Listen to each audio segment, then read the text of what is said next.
In the spring of 1851, 12-year-old Jeremiah Holbrook made a discovery that would haunt him forever. Working in the cramped back room of Fletcher's funeral parlor in Sutters Creek, California, Jeremiah had developed an unusual obsession. He counted every body that came through the door. By May, his tally showed 43 corpses. Yet the town records listed only 27 official deaths.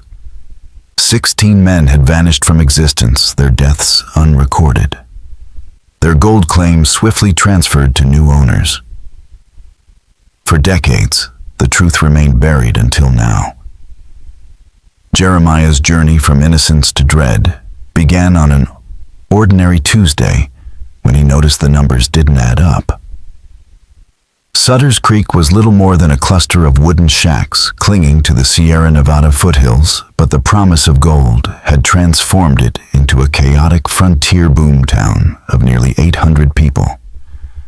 Among them were farmers from Missouri, failed merchants from Boston, and immigrants from China and Chile, all chasing fortune. Jeremiah and his widowed mother Sarah had arrived 6 months earlier after losing their farm in Ohio. While she worked as a seamstress, Jeremiah was employed by Silas Fletcher, the town's undertaker. His small hands and sharp eyes made him ideal for preparing the dead and logging their details. Death was a daily presence in Sutters Creek miners, crushed in cave-ins, felled by dysentery, or killed in violent disputes. But Jeremiah's careful habits led him to uncover something more sinister. Each evening he logged not only the official data, but his own private notes. Unusual injuries, missing effects, strange arrivals. He had become friendly with many miners: Magnus Carlson, the kind Swedish prospector; Chen Wei, the quiet but warm-hearted Chinese miner; and Roberto Vasquez, the exuberant Mexican claim holder. All three had recently struck gold. All three would soon end up on Jeremiah's private list, yet none would appear in the town's death register. The first truly suspicious death came on a foggy Thursday morning in late April, when two unfamiliar men delivered a body. Through the walls, Jeremiah heard hushed voices, unusual, in a town hardened to death. "Looks like his heart gave out," one man said. But when Jeremiah peeked through the door, he recognized the body instantly. Magnus Carlson, wearing his red flannel shirt and sporting his thick blonde beard. Magnus was only 34, not an old man by any stretch. "Any family we should notify?" Fletcher asked. "None that we know of," came the quick reply. "Basic burial, nothing fancy." After they left, Jeremiah helped Fletcher prepare the body. Magnus looked pale but lacked the telltale signs of heart failure. Stranger still, his personal effects were missing: no gold pouch, no silver pocket watch passed down from his father.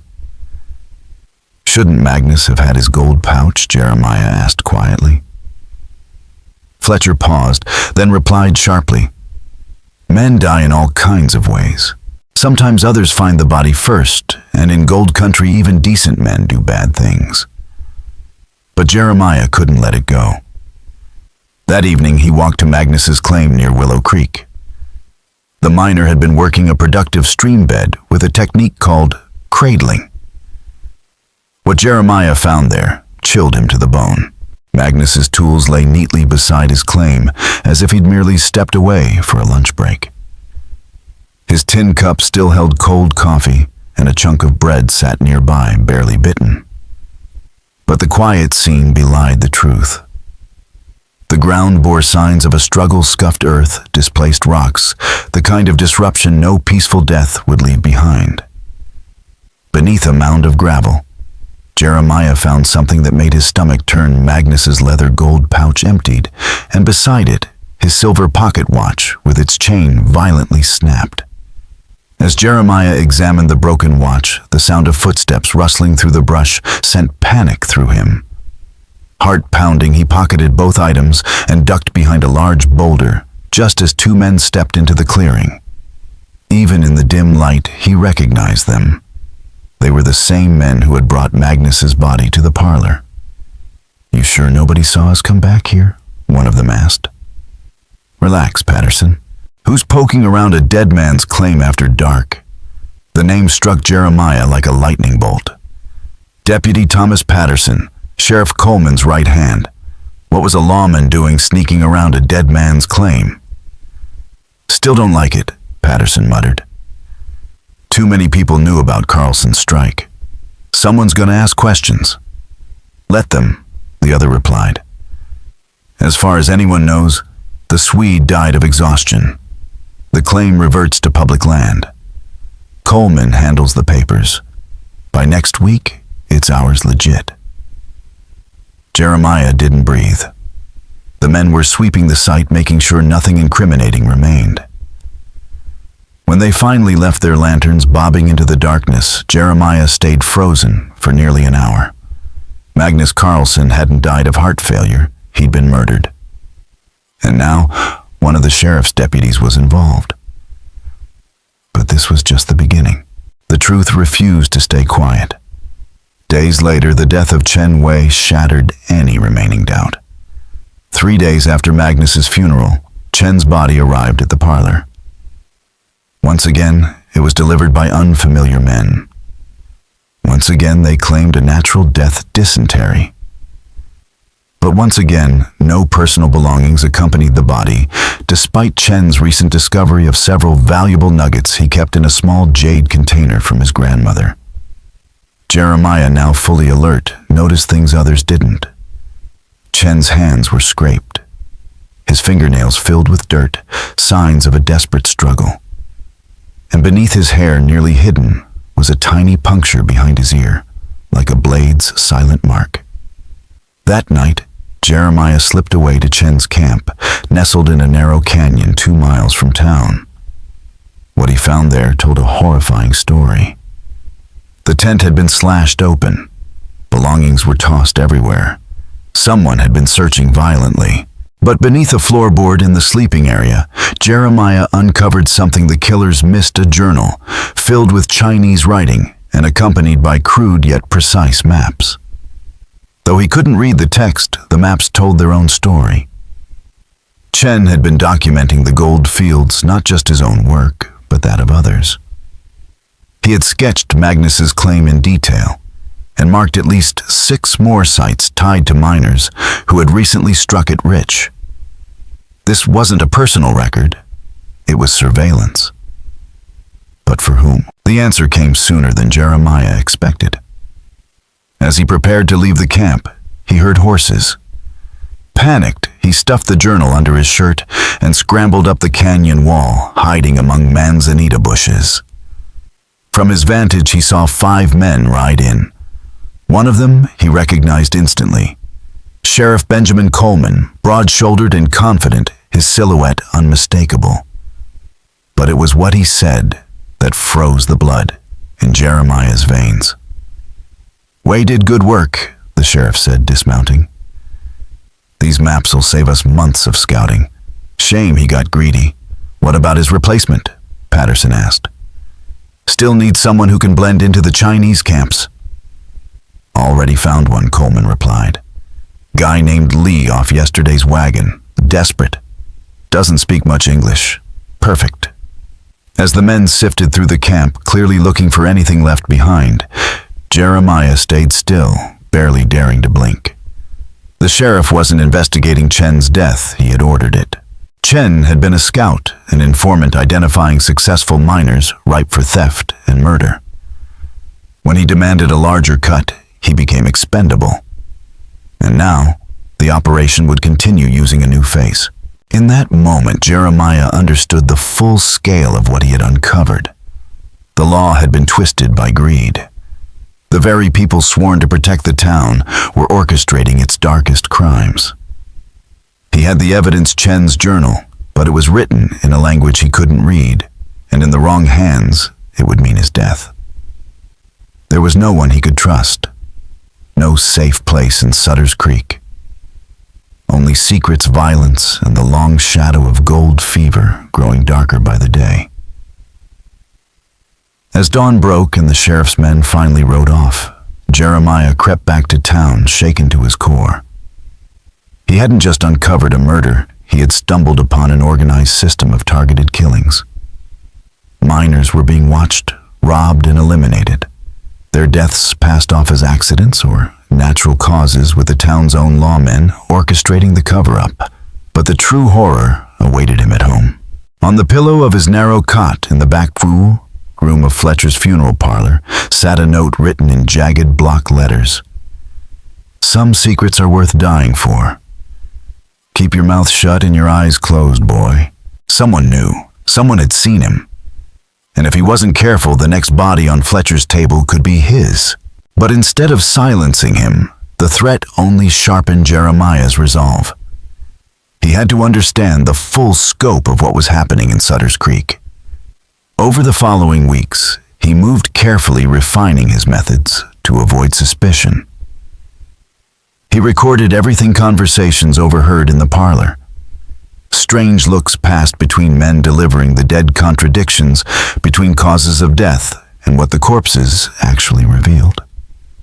His private ledger grew from simple tallies into a damning archive of murder and deceit. Roberto Vasquez, the lively Mexican miner, had reportedly died from a rattlesnake bite. But Jeremiah found no puncture marks, only a deep, deliberate stab wound under the ribs. James Hicks, an elderly prospector from Tennessee, had supposedly fallen into a mine shaft. Yet his injuries didn't match a fall, and his rare gold coin collection had vanished without trace. One by one, the pieces fell into place. All the victims were recent success stories. All were new to town with no local family to ask questions. And all had owned valuable claims that became mysteriously available within days of their deaths. Then came the most damning evidence of all Sheriff Coleman's expanding fortune. Through whispered conversations with the seamstresses and washerwomen who worked for Sutter's Creek's wealthiest men, Jeremiah learned that Coleman had quietly acquired nearly 24 mining claims in just 8 months. Claims that once belonged to dead men, now resting in the town's Boot Hill Cemetery. He had also built a lavish home overlooking the town, invested in the general store, bought into the saloon, and was rumored to be financing a new hotel. Yet, no one questioned his wealth. In a town drunk on gold fever, Coleman's rise was seen as good fortune, not murder for profit. But Jeremiah wanted proof, undeniable proof. So one moonless night in early June, he made his boldest move yet. He followed Deputy Patterson on one of his late-night patrols, suspecting the deputy's routine security checks were a cover for darker dealings. Staying far back, Jeremiah trailed him to a remote intersection near the Deer Creek Claims, 5 miles northeast of town. There, in the shadows of the pines, Patterson met with 2 other men, both familiar. They were the same ones who had brought in several of the suspicious corpses. Jeremiah ducked behind a fallen log and listened. "Weber's camp is isolated," Patterson said, his voice low but clear. "No neighbors, no one to check in. He's been talking about heading back to Germany once he saves enough. If he disappears now, everyone will just assume he left early." "What about his claim?" asked one of the others. Frank Garrett, a former prospector turned laborer. Jeremiah recognized his gruff voice instantly. "He signed his last registration form with me," Patterson replied. "We'll file the abandonment paperwork a few days later. Coleman's got a buyer lined up already." Jeremiah gripped his journal tighter. Another name was about to be added to the list. Another man murdered. Another claim stolen. And the men who were supposed to protect the town were preparing to bury the truth along with Klaus Weber. But Jeremiah wasn't leaving. He would finish what he started no matter the cost. Because now he understood the one truth that kept him moving forward: justice wouldn't come from the law. It would come from exposing those who had twisted it beyond recognition. "Coleman's already filed the preliminary paperwork," Patterson said. "Once Weber's gone, the claim will be listed as abandoned and auctioned. Sheriff will be the only one bidding. The ease with which they discussed murder made Jeremiah's stomach churn. But worse was the terrible certainty that Klaus Weber's death was now a matter of days unless someone warned him. Yet who would believe a 12-year-old boy accusing the sheriff and his deputies of orchestrated killings? As Jeremiah shifted to get a clearer view, he made a fatal error. A few loose stones slipped beneath his foot and tumbled down the hillside with a quiet clatter. It wasn't loud, but in the dead silence of night, it sounded like a rifle shot. "What was that?" Garrett barked, reaching instinctively for his revolver.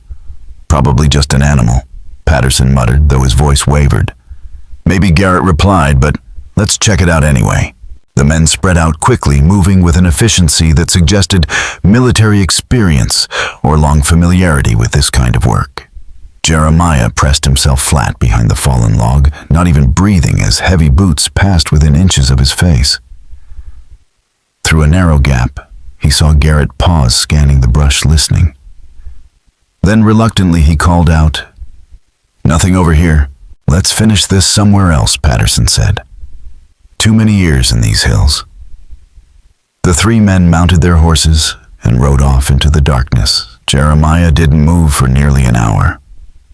When he finally emerged, his clothes clung to him with sweat, his limbs stiff with fear. The encounter had brought him closer to discovery than ever before.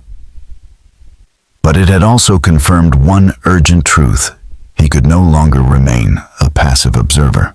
Klaus Weber would die unless Jeremiah intervened. But what could a boy do in a town where the very institutions meant to protect the innocent had become tools of murder? The answer came from an unexpected place: the dead. It began on a blistering Tuesday in mid-June, with the arrival of Ezra Whitfield's body. Whitfield, a cautious miner from Vermont, had toiled quietly at Bear Creek for months, with little success until 3 weeks earlier, when he struck a rich pocket of gold and became one of the town's wealthiest men overnight. Days later, he was dead. The cause officially heat-induced heart failure. But Jeremiah had seen enough to know better. When he helped prepare the body, he noticed subtle bruising along Whitfield's throat, mostly hidden by the collar of his shirt. It wasn't a heart attack, it was strangulation. But Whitfield had been no fool. His growing wealth had made him deeply suspicious. He trusted no one and had taken precautions the killers never anticipated.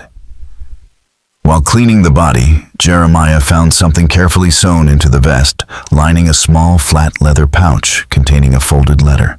The letter was addressed to Whitfield's brother in Vermont and dated just 2 days before his death. What Jeremiah read changed everything. Whitfield had been conducting his own investigation into the string of suspicious deaths in Sutter's Creek. But unlike Jeremiah, he had the resources and the reputation to gather real proof. In his letter, he laid out financial records exposing Sheriff Coleman's unexplained fortune patterns of claim transfers following uninvestigated deaths and a growing list of victims whose ends were all too convenient. And then came the most explosive revelation of all: this wasn't just a local operation. According to Whitfield, the murders were part of a coordinated scheme across the California gold fields. Sheriff Coleman was only one cog in a much larger machine, a regional criminal syndicate using law enforcement to seize control of the richest mining territory in the West. Coleman's role was to silence threats, file the right papers, and deliver the most valuable claims into the hands of powerful men whose names had never appeared on a tombstone or town ledger. The deaths, the threats, the cover-ups, they weren't isolated acts of greed. They were the foundation of an empire being built in blood. And now, thanks to a dead man's final precautions, Jeremiah held proof. But it also meant something else. The killers wouldn't stop unless they were exposed. And now that he had the evidence, Jeremiah Holbrook wasn't just a witness anymore. He was a target. According to Whitfield's research, Sutter's Creek was not an isolated case. Similar operations were running in at least 6 other mining towns, all under the shadowy direction of a mysterious figure known only as the syndicate boss. This individual was quietly building a gold empire across California, not through honest labor, but through murder, fraud, and systemic corruption. The richest claims were being seized by force, the miners buried, and their assets laundered through legal channels. The foundation of this empire was soaked in blood. Whitfield's letter also explained something that had long haunted Jeremiah: why Chen Wei had worked as an informant. It wasn't simple greed. The Chinese miner's younger brother was being held captive in San Francisco, a hostage used to ensure his cooperation. When Chen demanded his brother's release and threatened to expose the conspiracy, he signed his own death warrant. But perhaps the most chilling part of Whitfield's message was his final warning. He suspected someone in town was eliminating anyone who came too close to the truth. Residents who asked too many questions had died quietly, their deaths masked as accidents or illness. The pattern was clear but unnoticed by most. As Jeremiah read those final lines in the dim candlelight of the funeral parlor's back room, his blood ran cold. The anonymous note he had received weeks earlier. Some secrets are worth dying for wasn't just a threat. It was a delayed execution. His time was running out. His hands shook as he reached the letter's final paragraph. If something happens to me before I can mail this letter, it will prove my suspicions correct. Look for the boy who works at the funeral parlor. He's been watching everything. He may be the only one who can expose the truth. But warn him, they know about his investigation. His days are numbered. Jeremiah nearly dropped the letter. Whitfield had seen him, had tried to protect him, even in the face of his own death. And if Whitfield knew about his activities, then others surely did too. A sound outside broke the silence. Footsteps creaked on the front porch. Jeremiah snuffed the candle, tucked the letter into his shirt, and crept to the window. 3 men approached in the gray light of pre-dawn, moving with the slow caution of men who didn't want to be seen. As they stepped into the parlor's main room, Sheriff Coleman's voice carried through the thin walls. "Fletcher's not here this early. Good. We can handle this quietly. You sure the boy doesn't suspect anything?" Patterson asked, tension in his voice. "He's been poking around where he shouldn't," said a third voice, Frank Garrett. "But he's just a kid. Easy enough to handle. Maybe too easy." "Dead children raise questions," Coleman said coldly. "Even in a place like this. We need to be smarter." Jeremiah's heart pounded as he realized they were calmly discussing his murder. "What about making it look like an accident?" Patterson offered. "Mining mishap, maybe. Curious kid wanders off. Happens all the time." "Too obvious," Coleman replied. "Everyone knows he never goes near the mines. We need something better." "Sickness," Garrett suggested. "Fever's going around. One more kid dying from the cough won't raise eyebrows." "Now you're thinking," Coleman said approvingly. "But we need to move fast. The boy's getting close. Sooner or later he's going to find something that blows this whole thing open." Jeremiah pressed himself against the wall, barely breathing. They weren't just suspicious, they had made a decision. He was next. And the clock was ticking. But just as panic threatened to swallow him, his instinct for order cut through the fear. He had the evidence: Chen's journal, Whitfield's letter, and his own meticulously kept ledger. If he could get this proof out of Sutter's Creek and into the hands of someone with real authority, someone beyond the syndicate's reach, he could bring the whole operation crashing down. He couldn't hide anymore. He couldn't wait. If he didn't act now, there would be no one left to tell the story. The only question was who would listen, and could he reach them before it was too late? The real challenge wasn't uncovering the conspiracy, it was getting out of Sutter's Creek alive. Sheriff Coleman controlled every road in and out of town, and his web of informants stretched across the region. If Jeremiah had any hope of surviving, he needed an ally. Someone who wasn't just trustworthy, but someone with as much reason to hate the conspiracy as he did. As the first light of dawn spilled over the jagged Sierra Nevada peaks, casting a golden glow over Sutter's Creek's false facade of respectability, Jeremiah Holbrook made the most dangerous decision of his life. He would find Klaus Weber and warn him of the plot against him. Together, they might have a fighting chance against the guns, the corruption, and the darkness strangling their town. But first, Jeremiah had to survive the next 24 hours. And with Sheriff Coleman's men already searching for him, it would take every ounce of nerve and wit the 12-year-old could summon. If this story is giving you chills, don't forget to hit the like button, share it with a fellow mystery lover, and subscribe to uncover more of America's darkest forgotten chapters. What happens next in Sutter's Creek is something you won't want to miss. Jeremiah's desperate gamble began with a quiet escape. As Coleman and his men finalized their plan in the next room, the boy slipped out through a back window of the funeral parlor and vanished into the pre-dawn shadows. With Whitfield's letter, Chen's journal, and his own ledger of evidence hidden under his shirt and his mother's sewing scissors tucked in his boot, as a last resort, he made his way into the foothills. Klaus Weber's camp was as disciplined and orderly as the man himself. Every tool had its place. Every supply was stacked with precision, and the stout little cabin was clearly hand-built by a craftsman. Jeremiah arrived breathless, just as Weber was preparing for his morning work, methodically inspecting his gear in the growing light. Weber, a compact man in his 40s, with a stony expression and a thick German accent, met Jeremiah's frantic warnings with deep skepticism. But as the boy unspooled the names, dates, and hidden details of the conspiracy and handed over Chen's journal and Whitfield's final letter, the miner's doubt turned to grim understanding. Mein Gott, Weber muttered, reading the letter with the help of a worn German-English dictionary. They plan to kill me. Tonight. Maybe sooner, Jeremiah replied, glancing nervously down the canyon trail. Coleman knows I've been digging around. When they figure out I'm gone, they'll come straight here. Weber didn't hesitate.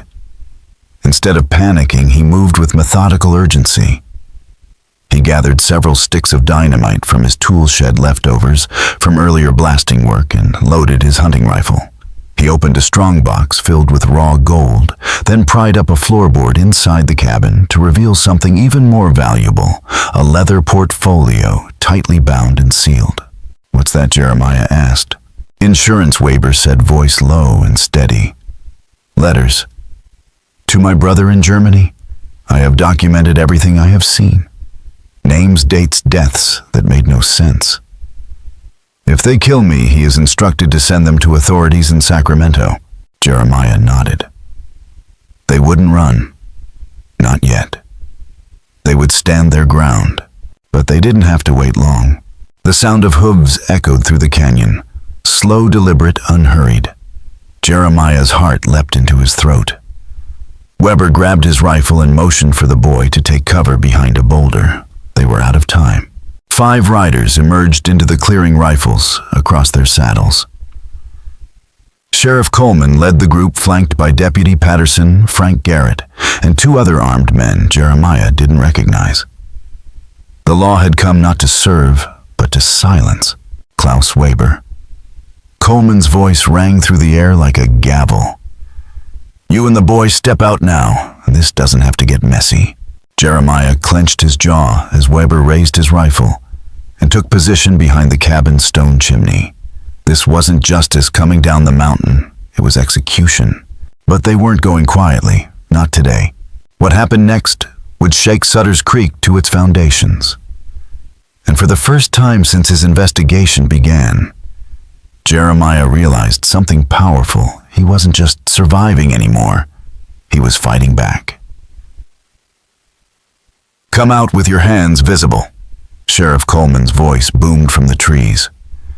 We need to ask you some questions about claim jumping in this area. Klaus Weber didn't move. He and Jeremiah exchanged a look, tense, knowing final.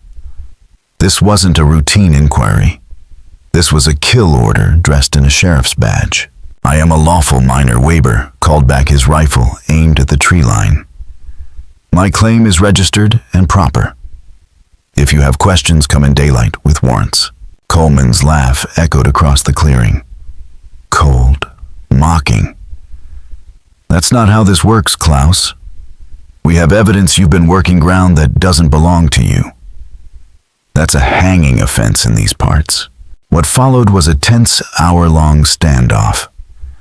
Coleman's men fanned out around the perimeter, slowly closing in. Weber and Jeremiah held fast behind a boulder near the cabin.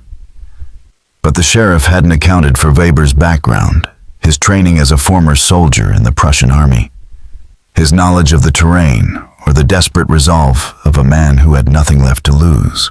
The first shot broke the silence when Frank Garrett crept behind the cabin, hoping to flank them. Weber spotted the movement and fired. Garrett dropped diving for cover, but the shot exposed Weber's position. "Take them alive if you can," Coleman shouted. "Dead men can't sign over claims. We need this to look legal." But Weber had no intention of being taken alive. He pulled a stick of dynamite from his satchel, lit the fuse, and hurled it toward the creek bed. The explosion rocked the canyon, showering Coleman's men with dirt and forcing them to scatter. It gave Weber and Jeremiah just enough time to retreat to a tighter position among his mining equipment. The firefight that followed was short but brutal. Weber's precision and discipline made every shot count. Garrett went down with a bullet to the chest. One of the unknown men was hit and fled. The rest retreated, regrouping in the trees. But the victory was costly. Weber staggered, blood soaking his shirt from a bullet wound to the shoulder fired by Patterson. He sank against the side of his cabin, breathing hard. "Boy," Weber gasped, pressing a bloodied hand to the injury. "Take my papers. Go to Sacramento. Find Marshal Harrison. He is honest. He is not part of this rot." "I'm not leaving you," Jeremiah said, voice trembling. "You must..." Weber replied, his tone soft but firm. This is the only way to stop them. I will hold them as long as I can. You must go now." Jeremiah hesitated, but the distant thunder of hoofbeats was growing louder. Reinforcements. Coleman had called for more men, probably already claiming that Weber and Jeremiah had attacked officers of the law. Weber shoved a leather portfolio into Jeremiah's hands, along with a small strongbox filled with gold. "For expenses," he said, "and so they know I trust you." Jeremiah wanted to protest, but there was no time. Tears welled in his eyes as he turned and scrambled up the canyon wall toward a narrow deer trail that twisted through the hills and eventually led to the main road to Sacramento. Behind him, he heard Weber's defiant voice ring out across the canyon. "I know what you're doing, Coleman. I have proof, and it is already on its way to men you cannot buy." Gunfire erupted. It echoed off the granite walls like a cannonade. Jeremiah didn't look back. He didn't need to. Klaus Weber wasn't going to be buried at Fletcher's funeral parlor. He had made his final stand not for gold, but for justice. And in doing so, he bought Jeremiah just enough time to escape. But the fight was far from over. The journey to Sacramento took 3 harrowing days. Jeremiah navigated treacherous trails with only Weber's hand-drawn maps. He survived on stream water and wild berries. Twice he narrowly avoided capture. The first time was at Miller's Station, a remote trading post, where Jeremiah stopped to beg for food and water. He was hiding in the stable when he heard familiar voices. Deputy Patterson. Through the cracks in the wooden slats, Jeremiah watched Patterson and 2 other riders ordering supplies and questioning the owner about a dangerous young criminal, a boy accused of murdering a respected German miner and stealing his gold. The lie was spreading fast. Now Jeremiah wasn't just running with the truth, he was running from a bounty. And the only thing standing between him and a noose was the evidence in his shirt, the truth on his back. And the hope that somewhere beyond these mountains, someone still believed in justice. The lies rolled off Deputy Patterson's tongue so smoothly, Jeremiah momentarily questioned his own memories of the ambush at Weber's claim. But when the deputy described the contents of the stolen gold matching Weber's strongbox exactly, it confirmed what Jeremiah feared. Klaus Weber was dead. And Coleman's men were already weaving their cover story, portraying the boy as a dangerous fugitive and a murderer. Jeremiah waited until nightfall before slipping away from Miller Station. He avoided all major roads, choosing narrow game trails and steep ridgelines that added an extra day to his journey, but kept him beyond the reach of Coleman's network. His second brush with death came at dawn on the third day, when he attempted to cross a shallow river ford just 20 miles outside Sacramento. Armed men were camped nearby, and their leader's voice carried clearly over the water. "The boy can't have gotten far on foot," the man was saying. "Coleman wants him found before he reaches any federal office. Dead or alive, but preferably dead. Fewer questions that way." Jeremiah froze. For 4 agonizing hours he lay hidden in the riverside brush, soaked and shaking, while the search party scoured the banks.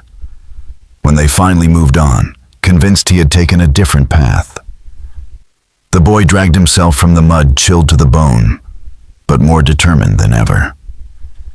He would not die with the truth buried in his chest. When Jeremiah Holbrook finally arrived at the territorial marshal's office in Sacramento, he looked like a ghost. Dirty, exhausted, and clutching a worn leather portfolio like his life depended on it, the 12-year-old appeared more like a lost orphan than the sole surviving witness of a vast murder conspiracy. But Marshal Thomas Harrison wasn't easily fooled. Here's a condensed version of your final segment, preserving the emotional impact. Key story beats and thematic resonance, ideal for closing a YouTube video with power and clarity. For those who stayed in Sutter's Creek, justice brought a fragile peace. A memorial in the town cemetery listed the names of the fallen. Its inscription suggested by Jeremiah read, "In memory of those who died for gold, and in honor of those who lived for justice." Klaus Weber's claim was preserved as a territorial monument. His letters and personal effects were placed in a small museum dedicated to exposing the dangers of greed and honoring the fight for truth. Sarah Holbrook's reunion with her son was bittersweet. The months of mourning had left deep marks, but pride in Jeremiah's bravery helped them both heal. She stayed in Sacramento as he completed his education, and with Marshal Harrison's guidance, began a lifelong career in law enforcement. The boy who counted bodies became a legend. Jeremiah Holbrook's name appeared in newspapers, novels, and plays. But for him, the legacy wasn't fame. It was knowing he had stopped more deaths, given names back to the forgotten, and held the powerful accountable. Years later, when asked why he did it, he always said the same thing. "I couldn't let them keep killing people and pretending it didn't matter." This story reminds us, in even the darkest corners of American history, one voice, one act of courage can ignite justice. What do you think? Could a 12-year-old really bring down a conspiracy this vast? Let us know in the comments. And if you were moved by Jeremiah's story, subscribe, hit the bell, and share this video with someone who loves forgotten history. Until next time, stay curious, stay vigilant, and never stop searching for the truth.